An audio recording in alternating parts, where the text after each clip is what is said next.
Happy Friday, everyone. This is the end of week 2, but I'm going to post the work for week 3. Every once in a while, I have to take a weekend away from technology to rest my eyes. And anyway, my son and I are going out to a cabin this weekend, and I will not be checking email. But some of you might need to be working this weekend. So I have posted the work for week 3, and I'm going to briefly explain it.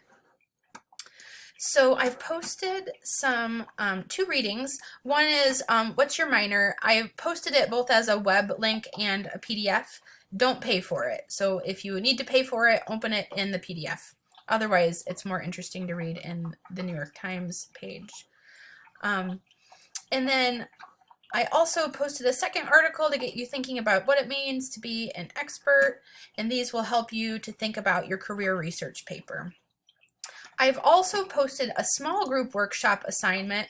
This is similar to the large group workshop that we did last week, only you're working in a smaller group this time. So when you open the assignment, you will see that you are part of a group. You can find your group members' contact information in the class directory if you need to contact them and let them know that you're delayed or that you have a question or that you would like to work at the same time.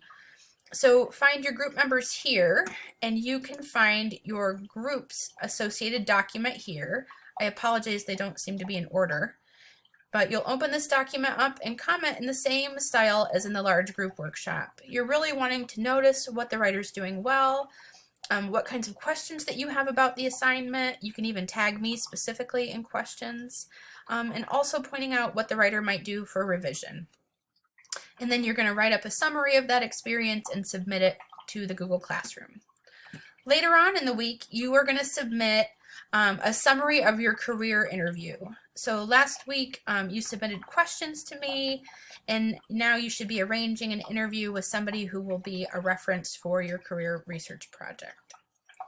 I hope you're all doing well. I am not going to respond to emails this weekend, but I will be back at it again on Monday. It's a beautiful day outside, and I hope you all are well. Talk to you soon.